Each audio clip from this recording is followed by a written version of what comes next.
Fantasy Footballers DFS Podcast, coming to you from DraftKings Studios with your hosts, Kyle Borganoni and Matthew Betz.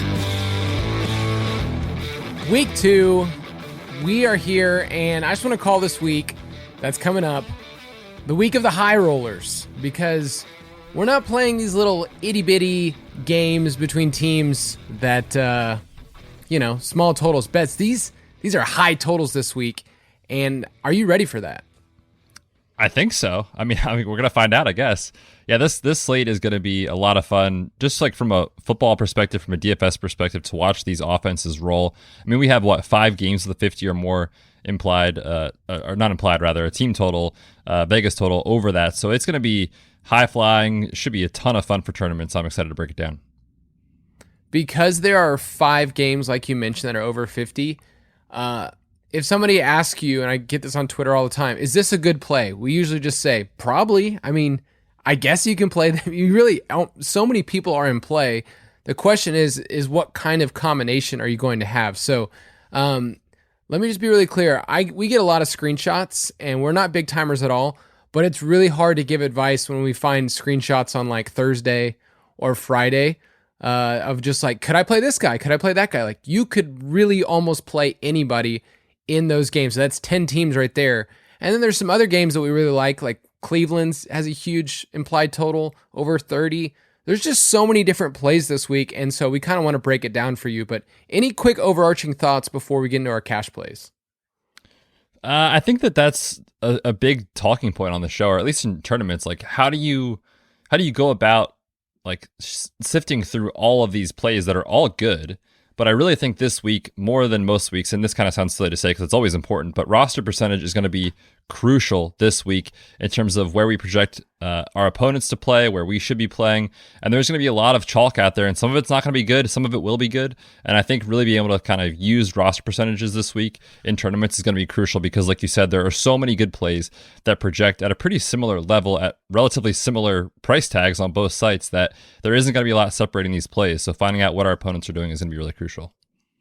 I just did my first run through, and I ran a couple of those by you before the show, and I'll tease a couple of those roster percentages on this show. But if you want the full roster percentage report, it is in the DFS Pass.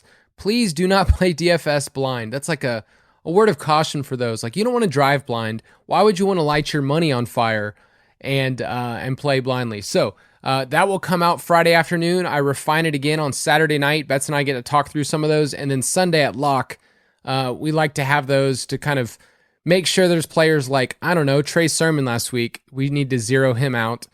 Plays like that come up at the very end. So if you want to be a part of that, go to the DFS Pass, dfspass.com, and use the promo code DFSPod if you want to get a good deal, save some cash. We'd love for you to be a part of that. So let's get into our cash picks. Straight cash, homie. On Tuesday, we walked through our cash lineup last week, and the process this week, I would say, is a little different in the sense of we can't just say, I need 2 or 3 high-priced running backs and then just find a bunch of cheap wide receivers.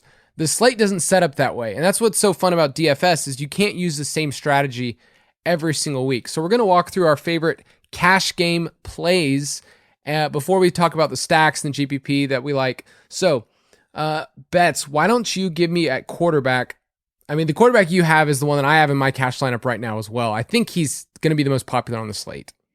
Yeah, I almost certainly think he will be, and it's Justin Herbert, and it's really hard to poke any holes in the spot for Herbert. We're going to talk about that game as a GPP conversation in a second, but I mean, Tom Brady just cooked this defense. They seem to not get better at all over the offseason, and now we're talking about a defense that is going to miss 2 of their edge players on defense, one to injury, one to COVID for Dallas. So the offensive line should be able to protect him beautifully. I mean, he's got Keenan Allen, he's got Mike Williams, he's got our boy Eckler out of the backfield. Like, it's the highest total on the slate. They have a huge team implied total. It makes a ton of sense for Justin Herbert in cash games. I have some thoughts that I'll save them when we talk about our stack attacks and ways to use Herbert, but I think he's the safest play at his price. Tom Brady's $200 more on DraftKings at $6,900. We mentioned on Tuesday that's kind of an egregious low price. Like this guy should probably be $7,500, especially in the matchup against Atlanta. So I like Tom Brady. If you really wanted to go really far down there, I don't mind Baker. They have a 30 implied team total. And then last thing I'll say on FanDuel, Kyler is mispriced at $8,700, which sounds like a lot, but FanDuel's pricing is kind of all together. So I would say those are our consensus quarterbacks. There's definitely other guys that we'll talk about with GPP, but those are kind of our consensus. But at running back, there's one name that's going to be the most popular this week. Yeah, running back, the most popular is going to be Najee Harris. He's going to be the highest rostered player at the running back position, I think probably across both sites, especially since he's cheaper on FanDuel than he is on DraftKings. He is 6,100 on FanDuel, 63 on DK. It's just too cheap for a player who literally played every single snap for that offense. Like Benny Snell played the same number of snaps as you and me, Kyle, last week. A total of 0. Like this is his backfield. And for a player that you're going to get that much work against a defense that we saw the Ravens succeed in the run game against the Raiders, you think the matchup's a little bit easier. Things could go better for Najee this week. So yeah, he's too cheap for his role on both sides. So let's have that conversation because I'm sure lots of different podcasts and sites are going to be talking about Najee Harris. On FanDuel, like I'm going to eat the chalk, especially in cash, because that's egregious that he would be 6,100. He's going to be 25, 30, maybe even 40 in double ups. Like he's going to be way up there. But at that price, you're not asking him to do the same thing as if he was 7,500. So I'm personally eating the chalk in cash, and I'm going to do it on both sites. And I think a lot of people will. You might be moving with a herd like we talked about, but in GPPs, what is your stance on Harris? Yeah, anytime a player is going to be that popular, and it always depends on the field size. Like if we're talking about a 100-man tournament, like I'll probably still play Najee Harris. But if we're talking about these massive fields where, it's thousands and thousands of people, like any player that we know on a Wednesday or a Thursday is going to be more than 25% rostered, it's only going to get worse as the weekend goes on and people kind of start to, open their phone apps and figure out who's who, and these are the plays. So in tournaments, I don't have a strong take yet. My lean is underweight relative to the field, but I'm with you in cash games. Like I'm definitely going to be playing Najee Harris. Realize that a lot of people's roster constructions in tournaments are going to have Najee in there, and maybe they have a piece from the Raiders. Maybe it's like Najee and Waller, or Najee and your boy that you're going to bring up later, Hunter Renfrow, your best buddy. If you have a construction like that, a lot of other people will. So if you wanted to pair Big Ben with Najee and another Steelers receiver, you're at least getting different in how you're constructing your lineup. And you're not just saying, I have a typical Najee 25+% plus Waller, who's another, 18% or so. So you're just trying to get different there. And I just needed to mention that because Najee is the guy this week. This is Najee week. And I think it's okay to eat the chalk. The other high price running backs for us, I have Kamara as my top cash game play. Do you feel like there's a difference? I mean, I know the price is $1,100 between him and CMC. Do you have a lean right now? I mean, with that price difference, I'll probably have Kamara because there's a lot of wide receivers that I want to play in cash. So I think I'm with you that for me, Kamara will be my top cash running back. Now, that said, I have nothing negative to say about Christian McCaffrey. He's still underpriced, which is silly to say because he's 9,900 on DraftKings. He should be north of 10K. So, yeah, I mean, you're getting two players in one. We talked about it, and I know the guys talked about it on the main show. Like, he finished as the running back one. He didn't even score a touchdown last week. Like, that's how involved he is. So, until they price him north of 10K, he's going to always be in the cash game conversation for sure. But right now, I lean Kamara, given the price discount. A couple of FanDuel plays I'll mention before we go to wide receivers. Kamara is the exact same price on FanDuel. And Betz and I always say if somebody is cheaper or they're the exact same price on FanDuel, that means they're a good value. So Kamara on FanDuel.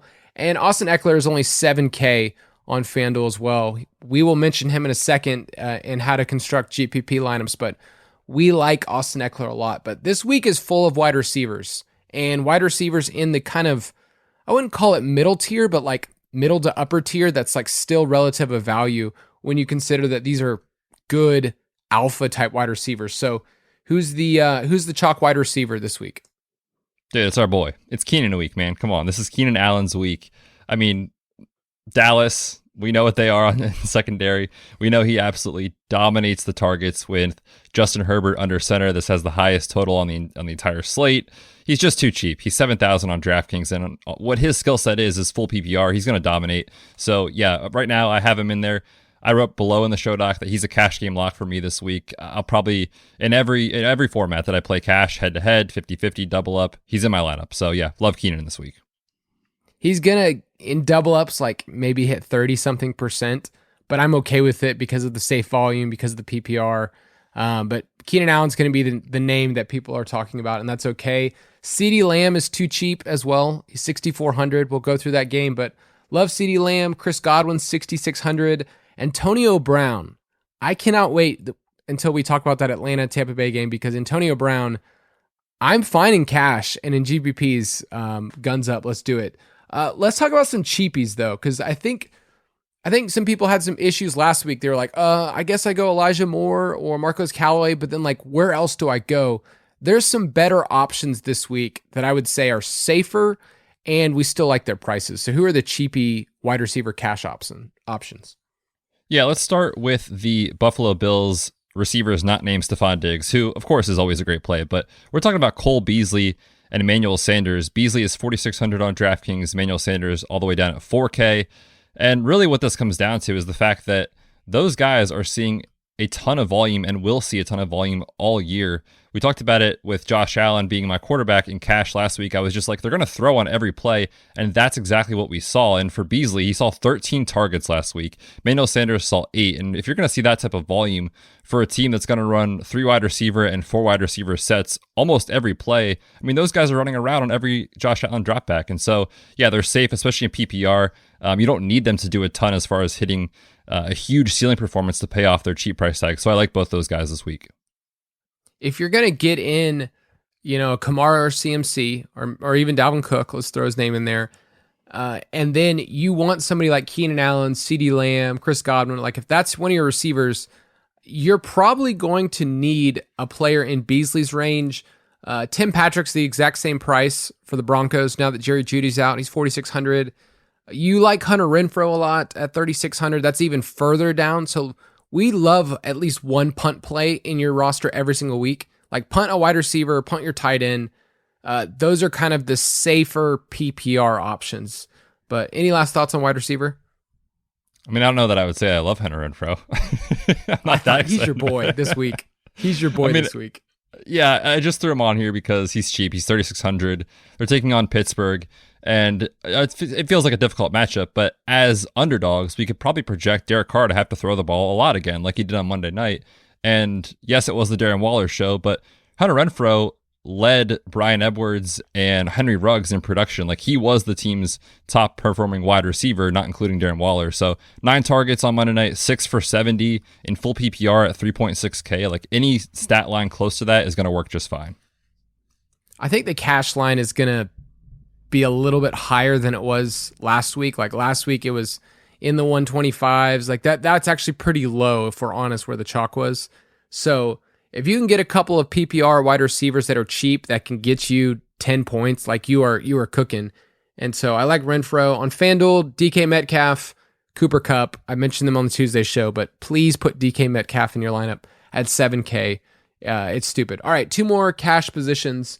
Tight end, Darren Waller is the name that's going to carry a ton of weight because of what he did on Monday night. And on FanDuel, I will eat the chalk at 7K.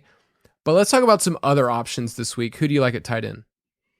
Yeah, I like Noah Fant. He's 4,200 on DraftKings. I don't know how much you guys need us to go into detail on this, but they're playing the Jaguars, and now there's no Jerry Jeudy in the lineup. And obviously, he's one of very few tight ends that can actually create after the catch. So that's really exciting as far as his cheaper price tag. And then as well, one name I'll throw out, if you're really looking to punt the position, go way down there. Mike's boy, Adam Troutman. He is 3K on DraftKings. There was some concern about, the foot ankle injury and would he really be the leading tight end for this team? And I know he didn't catch the touchdown. It was Juwan Johnson, but he had a 26% target share last week and actually outsnapped Johnson 52-12. So he was the dude for the Saints. And, at 3K, you're not asking a lot of him to get there in cash. Troutman's our boy. He's on our big dog team. And for Underdog, just so you guys know, just boasting a little bit, We were boasting our guys. Betz and I have a big dog team together on Underdog. And let's just say we ended up first after Darren Waller went bananas. So big dog team's looking up. 1 week out of 17, 18. Like we're on our way, dude. Dude, our team's in first in that division. We're going to have such a terrible week this week. Thanks for saying that. I know. It's going to be terrible. At tight end, I like George Kittle. I always like George Kittle, but I like him because Waller will be more popular. Tyler Higbee at 4,100 is a great cash game tight end. He was on the field 100% of snaps last week. Like, they were cooking last week. He just didn't see as many opportunities as he wanted because they were so far ahead of the Bears. So I like Tyler Higbee, and I'll mention Dallas Goedert at 4,600, kind of that middle tier if you like them. And then quickly, defense, give me two teams. Yeah, I mean, if you have the salary to get up to these two teams, it's Cleveland against Houston, and then it's the Patriots against the Jets. I mean, Zach Wilson got sacked, 6 times last week. Mekhi Becton, their left tackle, is out. I mean, Bill Belichick is going to make life miserable for Zach Wilson on Sunday. So if you have the salary to get up to those two teams, they're obviously an option. And then as well, our cheap defense, I guess that I don't know that we like, but they're in play because they're so cheap. It's the Jets down there at 2,200. Yep. We don't like the Jets. We don't really care for their defense, but they're so cheap that it just doesn't really matter at all in cash. Let's talk about some stacks. Stack Attack. This week's Stack Attack is brought to you by Clifford Timothy Kingsbury. And I wanted to bring up Cliff Kingsbury's name because we'll talk about that game in a second. But man, the Cardinals last week ran away with that game, and it's actually got me excited to talk about them as like a viable, like the Cardinals hit the under way more than we thought last year, like way more. Their game's disappointed. And if they're going to play like that, if we're going to get other options like Christian Kirk, Chase Edmonds, like I'm excited to talk about Cardinals stacking this year. So we'll get to that game in a second, but I wanted to give Cliff Kingsbury some props because I just thought he would screw it up. What was your feelings on Kingsbury coming into the season? Quite frankly, kind of not the best coach in the world.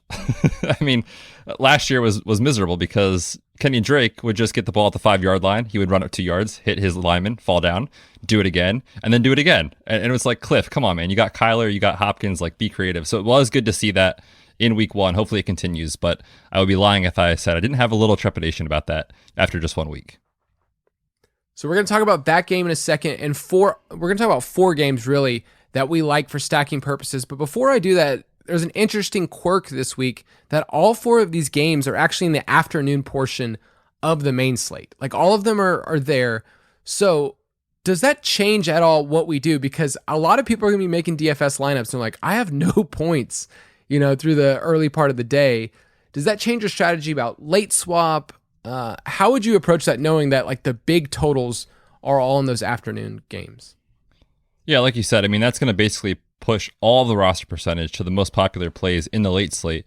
So one thing that you could do to be contrarian this week is try to find a game stack or two that you like in the early window. And basically that'll give you access to information, essentially. Like, let's say you wanted to stack, for example, the Bills and Dolphins or the 49ers and Eagles. Like, they all have decent totals. You could do that, and it gives you a lot of information about this is how my team is doing, but I know all my opponents have their points waiting to come with these popular plays later. So if your team does well early, you can go ahead and play those chalky plays in the late slate. And if your team does poorly early on, then maybe you just, swap onto less popular guys in the late slate. And that's really how you use a late swap to your advantage, just because basically you enter the late slate with information that no one else has, basically. No, that's perfect. So let's profile this first game. It has the highest total of the week on the main slate. It's the Dallas Cowboys at the Los Angeles Chargers. Chargers are 3-point favorites, and this game has a 55 total. The Chargers have almost a 30-point team implied total. So we like this total. We like this game.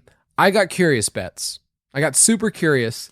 I looked at every single game over the last 5 years that had 55 or more. I wish I had a 55 drop in front of me, but a 55 total or more, okay? There were 41 of them. I think that's a pretty good sample size to work with over the last 5 years. Here's what I found. In those really high total games, 18 of them hit the over, 23 hit the under, okay? And that's a lot of our research I think we talked about in the offseason, that these high total games, like it hits under more than you would think. On top of that, of those 41, All right, 71% of the favorites won. Okay, so in that instance, the Chargers would be a favorite. And then the last thing that I found was this, that whoever was the winning quarterback in these games, so either Dak or Herbert, the winning quarterback averaged 289 passing yards and 2.6 passing touchdowns. So with all that information about games and 55 and over totals, how would you approach this slate? I mean, it sounds a lot like we should be playing Justin Herbert in cash. That's what it says to me. It also is one of those things that I think a lot of our opponents will think that this is the game that is guaranteed to be the best fantasy environment on the slate. And I think on paper, you could say it is that. However, like you've said with the research that we're looking at here, like, you know, more often than not, the game hits the under. So is there a scenario where this disappoints a little bit? Yeah, possibly. So I probably will create a couple of GPP lineups that doesn't include a lot of the chalky plays here, or at least doesn't go full game stack to get some leverage on the field. Now, that said, I still definitely want a lot of Dallas, a lot of the Chargers, et cetera, like we talked about in cash. So what are your thoughts on that research? What are you going to do? So these are the two most popular quarterbacks in our roster percentage report. Like by far, Justin Herbert's the most popular because his price is great. And Dak, we just know that in terms of pass attempts, like he's just going to just chuck it over and over and over again. Seems like they'd be in a negative game script. I think the way that I would approach this game is saying, okay, how can I involve Austin Eckler in the game?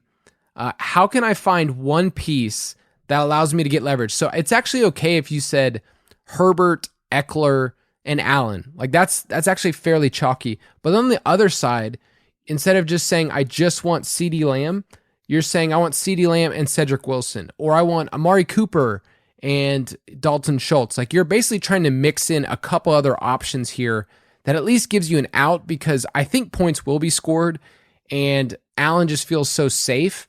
But we're not searching for safe in a GPP. We're like searching for the top outcome. And so Mike Williams, I almost hate that he did really awesome last week. Like he had 12 targets. But right now he's coming in at about 5-6%. Like that's low enough to be able to play. Oh yeah, especially on DraftKings. I don't love his price there, so it's almost one of those things that like you kind of spend up on him, even though you know you shouldn't, because the game environment is so good and he's such good leverage on Amari Cooper, on CeeDee Lamb, on Keenan Allen. He is going to be way down there in terms of roster percentage, like you said, seeing him around 5-6% across the industry. So, I mean, we know Mike Williams has these huge games, and the tricky part is that you know when you count on him, he disappoints. So I don't think I'm playing him in cash by any means, but certainly in tournaments, I love him in this game environment. I mean, you could go Herbert, Eckler, and say the touchdowns flow through Jared Cook. Like Jared Cook catches 2, Eckler is the one that's catching the passes out of the backfield. Like there's ways to get different here. Only play Cook, by the way, if you're going to play Herbert. Like there's no point of playing Cook by himself. He's cheap enough on DraftKings. And then on the Cowboys side, if you wanted to go Dak and then double stack him with 2 receivers, I think that's totally fine. How are we approaching Zeke? Because his price dropped a ton. He's only $6,200 on DK. Yeah, I did a little market research on my own to see what people would do. And I just tweeted out the picture, the headshot of him on DraftKings with the salary, and I just said, I'm sorry, what? And everyone kept replying like, cash game lock, he's such a good play, all this stuff. And then I also asked people on Twitter, I said, I'm running up my cash game picks in the DFS Pass. Who's in your lineup this week? And I got a lot of replies for Zeke. So he is going to be popular, and it's a great tag on Zeke. So I'm not saying don't play him. I just think, again, you need to be mindful if you are playing this game, understand you're not getting different by playing Zeke. Other people will do that because they see his cheap price tag. So if you're doing that, be willing to get different elsewhere in your lineup or attack a different game. If you kind of include maybe like a little mini correlation here, if you don't want to go full game stack, maybe you're going like a Zeke and a Mike Williams or something like that. Yeah, the most common pieces are going to be CeeDee Lamb and Keenan Allen. And we're not saying don't do it, but realize in lineups that have those two in them and you're not stacking, you're not really getting ahead of the field because everybody's going to be playing Dak stacks and Herbert stacks. But I love this game, man. I can't wait to watch this one. What's your Vegas pick? Dude, too many injuries. We've got the suspension with the offensive lineman for Dallas. I will take the Chargers. Yes, I will take the Chargers -3. And like I mentioned, 71% of favorites, they won over the last 5 years and 55 plus totals. So I will take the Chargers as well. Our next game is the Minnesota Vikings at the Arizona Cardinals. The Cardinals are 3.5 point home favorites. This game has a 50.5 point DraftKings Sportsbook line total. Cardinals have 27 point team implied total, and the Vikings have 23.5. It feels like the storyline kind of writes itself, like, oh, the Vikings disappointed. Kyler had 5 touchdowns. Seems like the Cardinals are just going to run away with this. Is that how you see this game from like a football perspective? I don't, actually. I can see this being a lot closer than we think. I think there's a lot of sharp money coming in on the Vikings. And from a Vegas perspective, they opened up as 4.5 point dogs. It's now down to 3.5. So people are betting the Vikings. And I think that makes a lot of sense when you talk about overreacting to week 1. Again, it's such a small sample size. And we saw Kyler Murray just absolutely go bananas. And then, they lose to the freaking Bengals of the Vikings. So I think there's a lot of negativity on the Vikings side. But I'm still really excited about some of the pieces in this game, specifically Justin Jefferson, who kind of let some people down last week. Yeah, if I told you that Dalvin Cook was going to be the, 7th or 8th most popular running back, what would you do with that information? I'd be playing him in some GPPs, that's for sure. See, that's the key point. That I love that you got to just nail that. Dalvin Cook's a good play every single week. There's weeks where he's a better GPP play, and that's when he comes in lower. Same thing we say about Derrick Henry. So I like Dalvin Cook a lot as a GPP play. I feel like he's going to get lost in the shuffle. Right now, like he's coming in with the same roster percentage like as Elijah Mitchell, who's only 5K. So I would much rather roster Dalvin Cook even with that crazy price. But Justin Jefferson, Adam Thielen, they're both great plays, and it didn't change anything. Like the Cardinals secondary didn't get better. It just they were put in a game script where they could kind of sit back because Ryan Tannehill and company just kind of fumbled things away last week. So how would you approach this from a stacking perspective, this game? Yeah, I'm not looking to play Kirk Cousins, to be honest with you. So if you are going to play this game, I think you look at Kyler, and I think you look at one or two of his pass catchers, and obviously DeAndre Hopkins is a great play every week. We're seeing him around 10 to 15% across the industry, which is not that high for a guy who can smash. So I like that stack as well. And then, like you talked about, if this is the actual Cardinals offense, if this is what they're going to be, and granted, they're not going to be that good every week, but if that is what they're going to be as far as high upside, tons of pace, running 4 wide, like Rondale Moore and Christian Kirk, they're going to be under the radar again this week after being somewhat popular, at least in Rondale Moore's conversation last week. So I like that. If you want to double Kyler, that's great. And then pick one. Come back with Justin Jefferson. Come back with Dalvin. Come back with Thielen. Every one of those guys is off the radar in GPPs for a lot of people this week. So you don't have to overthink it and get too cute on the Viking side of the ball. Yeah, we liked the Vikings pass catchers last week. We said play both of them, mix and match, and it was Thielen. So I don't mind going back to him, going back to Justin Jefferson, but the easy way to stack this game is to go Kyler, pick a Cardinals wide receiver, and then run it back with one of those Vikings ones, or double stack it, like throw in Dalvin Cook, and you're totally fine. I don't mind Tyler Conklin down at 3,200. And then KJ Osborne, do you think that people could punt him, or is that more like just a cash play for you?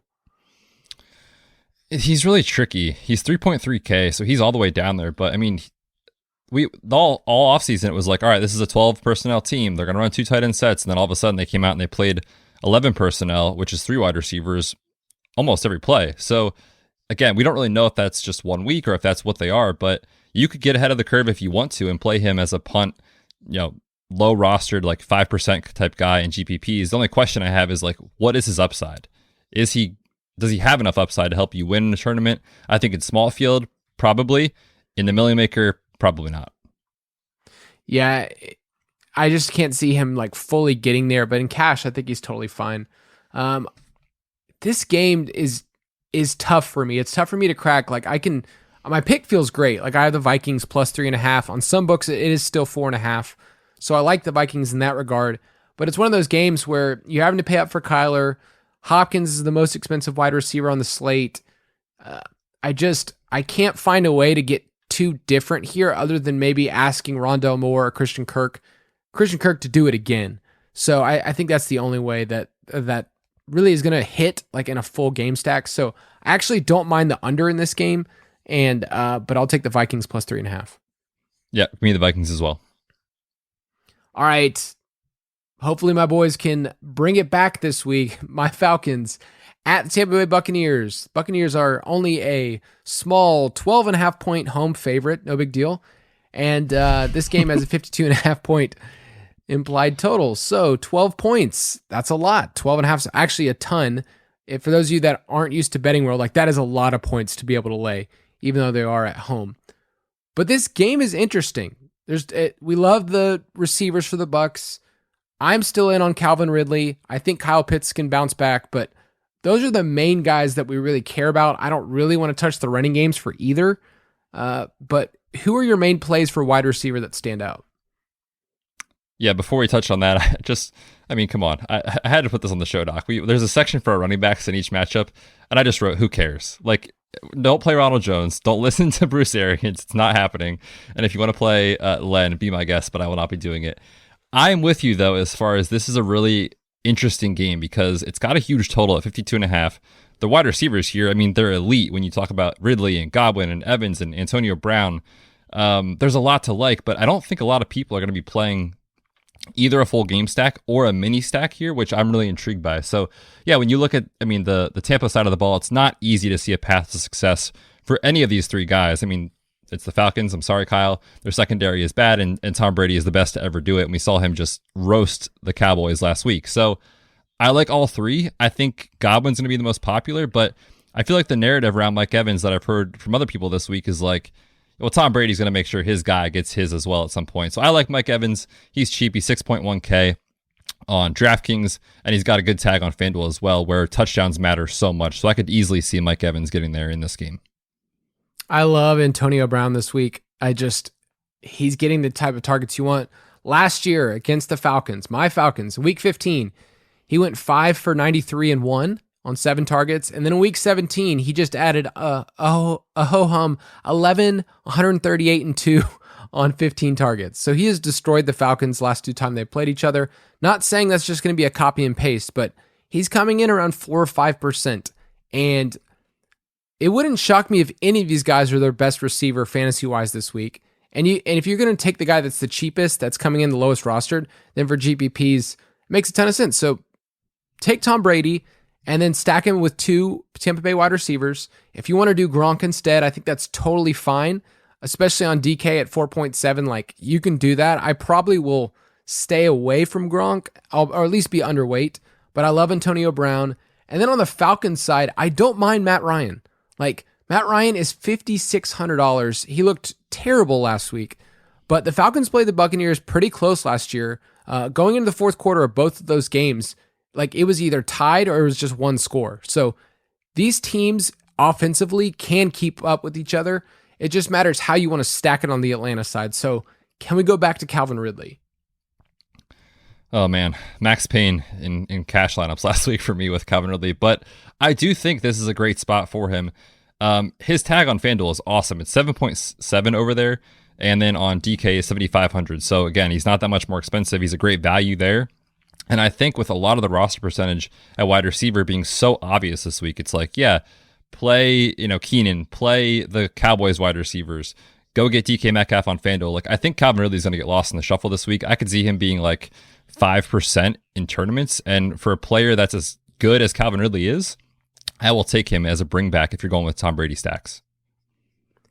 I'll mention Kyle Pitts. It's almost weird for me when I talk about Falcons games because people assume it's just a homer. I'll just say this from a football perspective. There were some encouraging signs in the sense of him running routes. I think he was targeted on 25.8% of his routes. So that's a really encouraging number. Like, he was getting the type of looks that we want. He was out in the field. So we care about that with Kyle Pitts. And on FanDuel, he's only 5,500. So in GPPs, if you wanted to stack this game, like I mentioned, Tom Brady, 2 pass catchers, and then either Pitts or Ridley, or Pitts and Ridley, then you're saying this game is going to hit the over. So what is your take on the line? Yeah, it's just a divisional game. I know Tom Brady is fantastic, and I know the Falcons looked terrible last week, but 12.5 points is a lot, so I'll take the points with Atlanta. I think they can cover. I will take the points in Atlanta, and hey, don't forget, I was against them last week, and Eagles won. So I've been enjoying my chores. I was have going to say ask, that. What's your chore of the day? So I have a list. I still need a mop. I hate mopping. That's Emma's thing. And so that's one of the things, like all the downstairs hardwoods. It's on my list to do. That'll be fun. Today. Maybe I'll do that instead of watch the Thursday night game. You're probably not going to miss too much. All right, last game we're going to talk about stacking. It is the Tennessee Titans at the Seattle Seahawks, which might be, dude, that might be our team this year in terms of DFS that you and I are just, we've been all in this offseason. We love them. We loved them last week, and I don't mind going back to them this week. Like, what did you see in week one that was encouraging from like a Russ standpoint? Yeah, I mean, it was just, we talked about it with Shane Waldron. Like people were kind of waiting to see, like, is he going to throw the ball with Russ? Is he going to let him do his thing? Is he going to let him cook? Are they going to be efficient? Or is it going to be Pete Carroll telling them they have to run the football? And we saw Russell Wilson just be extremely efficient. The entire team really was efficient last week with Shane Waldron. They averaged 7.2 yards per play last week. Last year, they averaged 5.8. So if that's what's going to be the Seahawks this year, like against the Titans at home, returning to play in front of the 12s, like I'm super excited about Russ stacks again because no one is playing Russell Wilson or Tyler Lockett or DK Metcalf on DraftKings. I do think on FanDuel DK is going to be popular, but on DraftKings, no one is stacking Russ. And if you're going to give me Russ at single digit percentage as well as his 2 stud pass catchers, I'm all in. With quarterbacks, their roster percentages stay relatively low. So like on DraftKings right now, we have Russ at like 5%, which you might hear that and go, whoa, that's really low. It's more of what Betz is saying. When you combine Russ with Lockett and Metcalf, and those three are combined like, I don't know, 17, 18%, like you're getting a leg up on the field compared to Herbert and Keenan Allen. Like that's going to be 35%. Like you're saving a ton there and you're differentiating yourself from the field. So I love what I saw from Russ. They were throwing early and often. I mentioned that in the pace of play article, like first and second down, teams that throw effectively on first and second down, they just get ahead. And so Russell Wilson actually had terrible third down stats last year in the first half because they were so efficient on first and second down. So that's what we care about. That's why we like these. You like these teams. Chris Carson is interesting this week because of his price. And I think that he's going to carry some roster percentage in that teen range, like 12, 13, 14, 15, somewhere around there. How do you feel about Chris Carson this game if you didn't do Russell Wilson stacks? Yeah, I love him. I think he's a great GPP play this week. He's a guy that we've seen him get work in the past, and when he has, he's succeeded.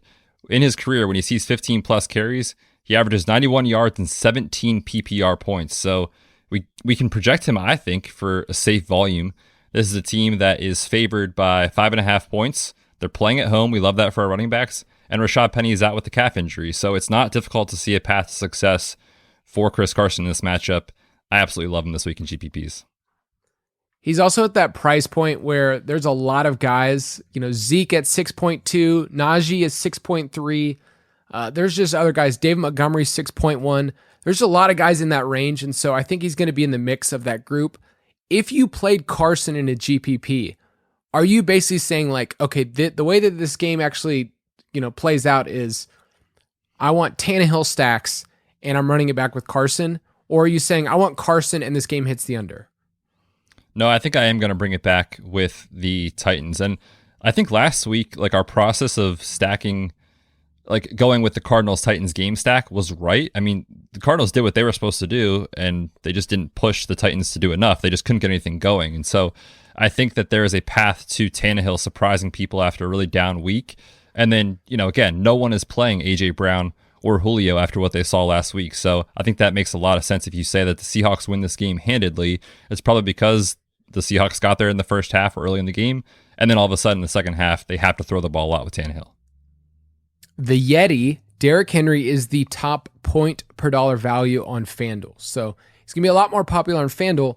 On DraftKings, where he doesn't catch the ball as much, although, dude, he did see some targets last week. He's 8.3, and Derrick Henry's coming in around that 5-6% range. What do we do with Derrick Henry when he's sub 10%? It's like Dalvin Cook. I mean, you take these guys in spots where you can see a path to them having a good game and play them when no one else is playing them, because it's not fun to play Derrick Henry when everyone else is doing it. You don't get any leverage, and this is the week I think it could happen.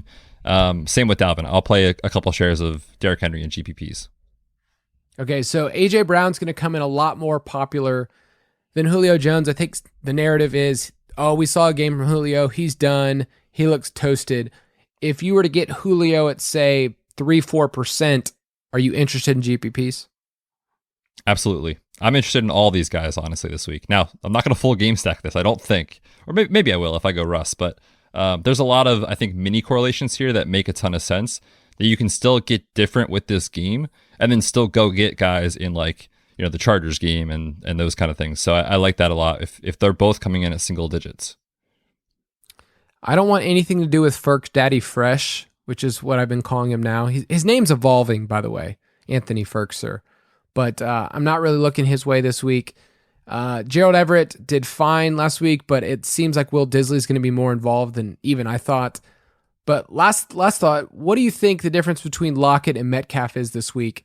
Let's say Lockett comes in around 8-9%, Metcalf at 5-6%. Is that enough of a distance for you? Because their pricing's fairly similar, except for obviously DK Metcalf on FanDuel. Yeah, I think this is a DraftKings specific conversation because I'm going to play DK Metcalf. He's just so cheap on FanDuel. So yeah, I think that difference is probably, it's probably warranted. Like I think most weeks people would say that they're more excited to play DK Metcalf than Tyler Lockett, but don't get it twisted. Like Tyler Lockett is still a stud who can come out and put up huge performances like we saw last week. So yes, I want exposure to both these guys this week in tournaments. Yes, so for me, if I was going to go Russ, I would go Russ, and I don't mind double stacking with Lockett and Metcalf, or Russ and pick one of those guys and run it back with A.J. Brown or Julio. And then if I really wanted to get different, I would go Derrick Henry and basically say, like, here's how all the points are going to flow. But if you wanted to triple stack and say Tannehill, Henry, Julio Jones, and then run it back with Lockett, I think that's totally viable. There's just a lot of different ways to get there in this game. So I like all the pieces here. Not really sure how it's going to go, but right now, the only thing I feel confident is it hitting the over. I like the over in this game. Yeah, I think that's a good call too. I also, on the other side of this, from a spread perspective, I think the Titans can keep it close. Again, it was a 1 week sample. They looked horrible, but I'll take the Titans. They get 5.5 points against Seattle. Ooh, I'll throw in a sneaky play. This is super sneaky.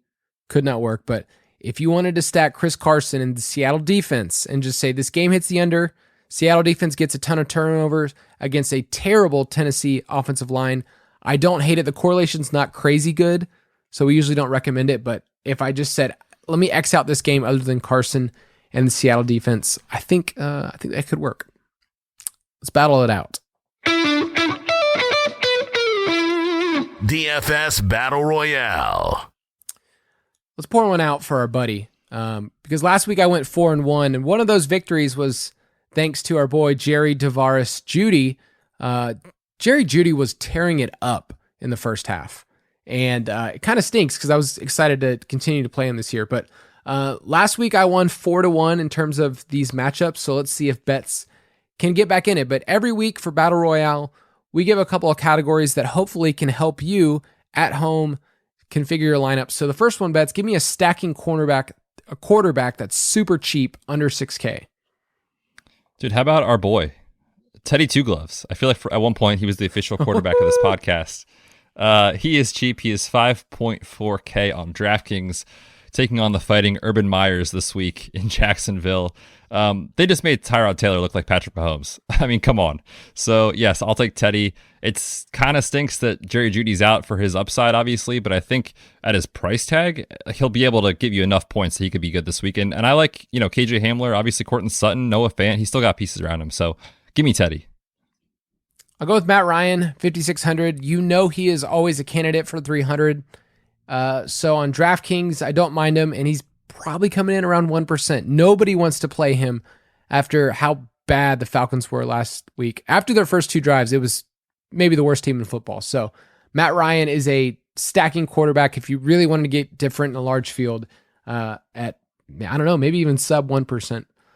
All right, give me a cash game running back under 7K, and I'm going to say we can't say Najee Harris because he's going to be kind of the chalk answer. Sure, yeah. Give me the other Harris then. How about that? I'll take Damian Harris. The Harris Bros, yes. I'll take Damian Harris. I think I'm more likely to play him. I'll definitely play him on FanDuel and cash, but I think in terms of tournaments, I like Damian Harris. I mean, 5.4K on DraftKings going up against the Jets. And I think we saw last week what we wanted to see from Damian Harris, which is when the Patriots get ahead in the game, they're going to feed Damian Harris. He had 26 total opportunities, 100 yards rushing, and Vegas is telling us the Patriots are going to win this game. So I like Damian Harris this week. Yeah, and he saw the highest, snaps of his career. So like it was very clear he wanted to get involved. You can run the narrative, but yeah, I don't mind Damian Harris at all in cash. I'll say Darrell Henderson at 5,700. He saw a ton of work last week. Sony Michel saw 1 carry, and that price is pretty nice on DK. And I think he saw 91% of the snaps. So he was the guy, and that's what you wanted to see with Sean McVay. If there's a guy and he's going to ride him. So we didn't really talk about that Rams Indianapolis game, but there's a lot of pieces on the Rams side. Matthew Stafford, Cooper Kupp, Darrell Henderson that we really like. All right, give me a dart throw, like a cheap wide receiver that you like. Yeah, these two guys I've already talked about, so I'll just be real quick with them. My official answer, as long as you okay this, because he is 4K, is Emmanuel Sanders. You said the category is under 4K, so we'll take him there. But the honorable mention, if you told me that wasn't going to work, would be Hunter Renfrow. I'm going to go with Jalen Guyton, who's the wide receiver 3. It seems like he's running way ahead of Joshua Palmer.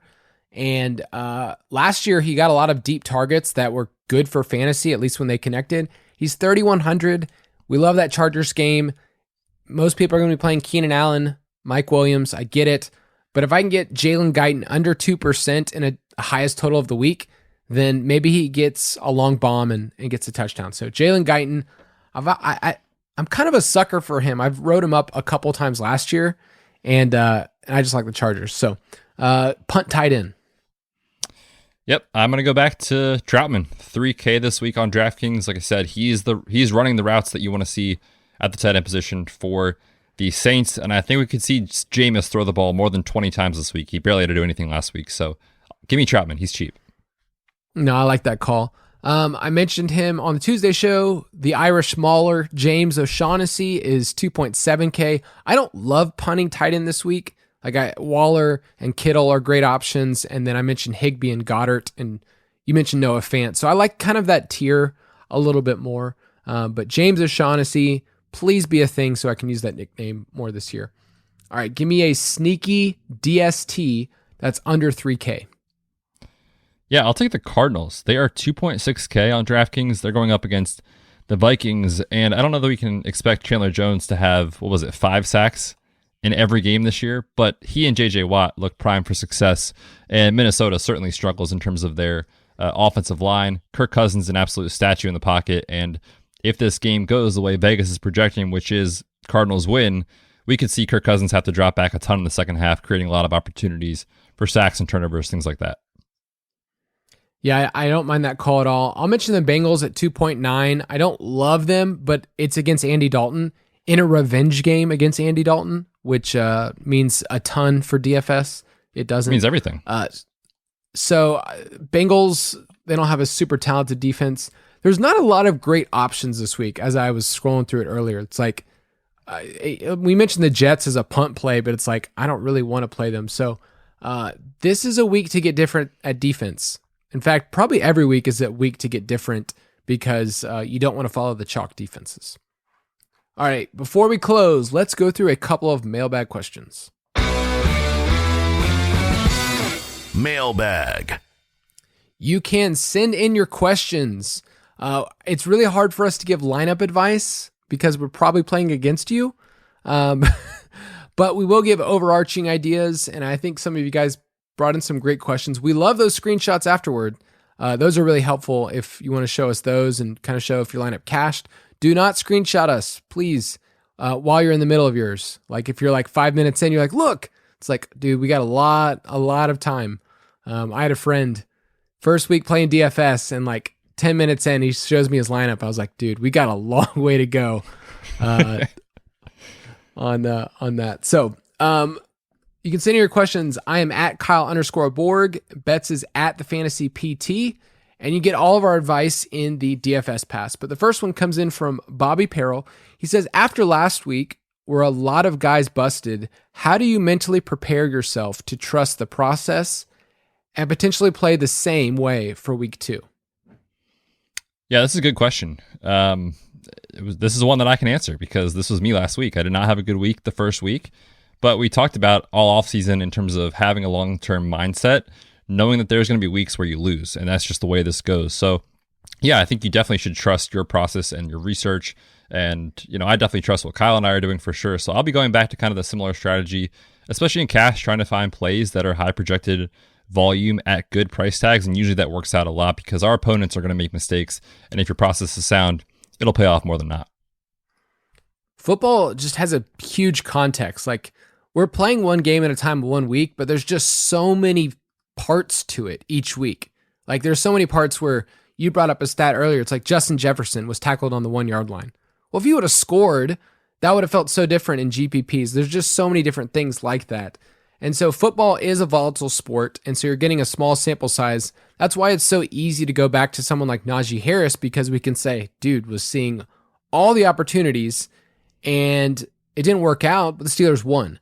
And we think that he's a great play this week against the Raiders. So for me, I think it's not trusting my player takes as much. It's trusting the fact that if I'm seeing this as a game, then I know that random things will happen. It's actually okay with me now, where before I would get so frustrated if my guys and my player takes didn't hit. I'd know that my player takes are going to be wrong.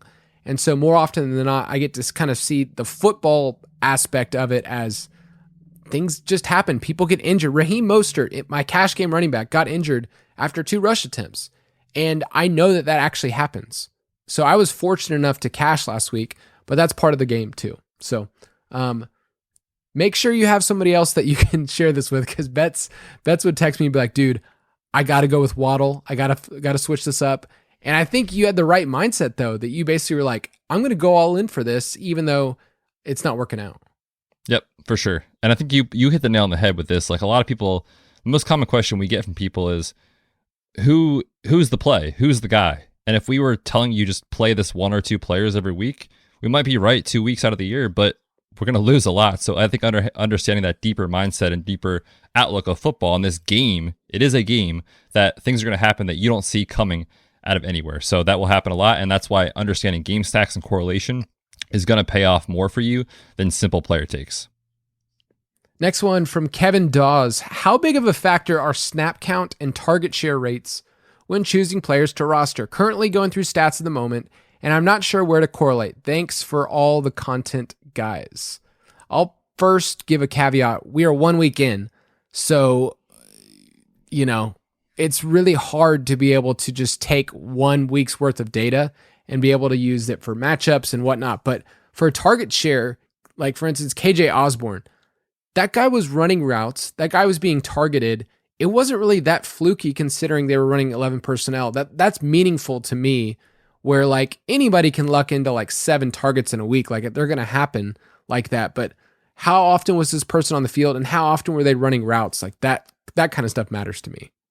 Yeah, it matters a ton. And I think as well, this offseason in the article I was looking at too, I want to point people back to, it's how to attack the wide receiver position in DFS.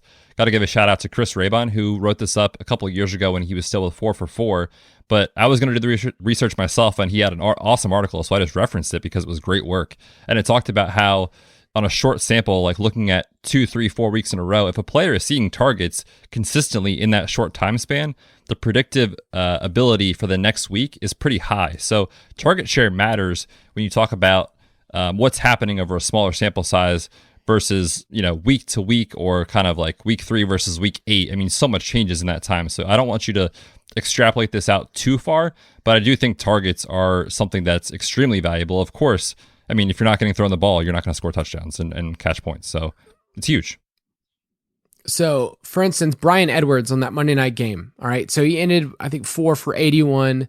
You might look at the final stat line, but okay, this is not bad. He's still really cheap this week. He's 3,700.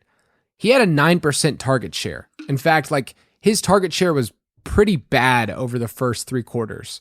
So that's something that you can look at and go, okay, when did the targets come?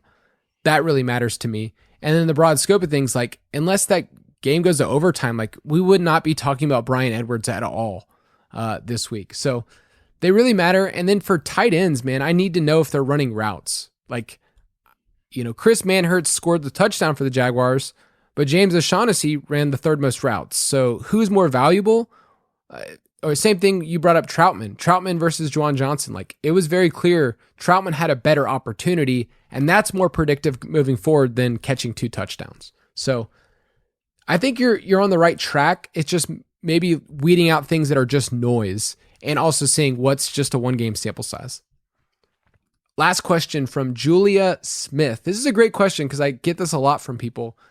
How do I choose a lineup for a small field FanDuel tournament, maybe with 20 or less people and the top 3 place? So in those smaller fields, should I be looking more at GPP or cash options? And just think about, maybe we should clarify, 20 people is pretty small. Like, you're not having to hit a crazy high score. Yeah. I'm mostly treating this as a cash game for sure. 20 people, you don't have to be that different to succeed in these formats. And I think that's a general concept for people, is like, the smaller the contest, the more you can play to the quote unquote best plays, because you don't have to be perfect. You can get a couple things wrong, and that's okay, because you're putting out a high floor lineup that also has really strong plays in it to help get you there. So I think a good take home, the smaller the contest, be willing to play a couple more chalk plays. And this week, if you're trying to look at some different contests, there are winner-take-all contests on DraftKings and FanDuel that are small, like super small fields. So that might be something to look into if you're like, hey, how do I want to be a part of something like that. I want to use my cash game lineup and maybe tweak 1 or 2 plays just to have fun. I think that's a really worthwhile thing. But speaking of contests, let's talk about our listener contest. Fantasy Face Off, presented by DraftKings. Each week at the end of our episode, we will invite you to join us at ballersdfs.com, and we get to open up a couple different contests, but we also get to highlight some of our listeners and people that join the league and the ones that won in the first week. So I'm going to give a shout out, and maybe you can tell what this person did right, Betz, to Peekaboo Sniper. Peekaboo Sniper won our week 1 contest, the free contest that you could join with 181 points. So what did you like most about his lineup? Yeah, this lineup's great. There's a lot of correlation. The Herbert double stack with Keenan Allen and Mike Williams is fantastic, and he brought it back with Antonio Gibson. That's fantastic. And Mike Williams sitting there at 0.7%, Keenan Allen at 6.1%. But the real beauty in this contest, in this lineup, is that this player didn't just go, I have to have all 5% guys in my lineup. He played a couple of chalky guys that were good plays. Christian McCaffrey, great, 23%. He smashed. Corey Davis, 20% player. He smashed. Like, it's okay to kind of mix and match there. And I think that lineup is what we should be looking for with GPPs. Some off-the-wall contrarian plays and a lot of cash plays in there as well. It's a great lineup. I think a lot of people in giant fields like that feel like they have to get so different. And when you add up their roster percentages, it's like, oh, you ended up at like 50% total. And there's a reason why some players have 2 to 3% roster percentage, because they're not good plays. So it's okay to play chalky guys like McCaffrey, like you said, as long as you're getting different elsewhere. And I'll just throw out there, I love the TJ Hawkinson call. Obviously, that paid off really well. But at tight end, it's really key. If you're going to pay up for somebody like that, then they got to hit. So TJ Hawkinson was great. And then I want to highlight one more. This was from our Monday night contest. Monday nights are hard because you basically have to get the right combination perfect. But MTL 2323 won that contest. The Baltimore and Las Vegas one, with Darren Waller as the captain, and your boy Hunter Renfrow was in there. It's got Renfrow. It's automatically a great. It's great. It's a great lineup. No, but it really is good. The leverage on Lamar Jackson, who was going to be such a popular captain choice this week. This player went with Darren Waller, who smashed, stacked him with Derek Carr, and then I think, again, played really good plays as well. Lamar Jackson was a great play. Tyson Williams, great play, and then got different, which is really the key. You're looking at Hunter Renfrow, who was cheap, And then Zay Jones, 5% rostered. Of course, all of his production pretty much came on the final play of the game, but it's a strong lineup. And really in those showdown contests, that's where you kind of have to throw a dart and just kind of hope that you're different and you have that Zay Jones in your lineup this week. So yeah, it's a great lineup for sure. We're going to keep releasing contests each week. I've already have 3 that went full within a span of like 10 minutes. So we will keep opening up contests. Make sure that you have notifications on for DraftKings, and you will get a notification from our listener league, Borg plus Betz. It's a great time to invite your friends. If you're like, hey, you're learning DFS, you can join and be a part of that. So join us at ballersdfs.com. And Betz, I am looking forward to week 2. I am as well. Let's hope for me it's better than week 1, and hopefully you guys bring it home as well here in week 2. We'll see you guys next week. Good luck. Thank you for listening to another edition of the Fantasy Footballers DFS Podcast. Don't forget to visit us on the web at www.thefantasyfootballers.com.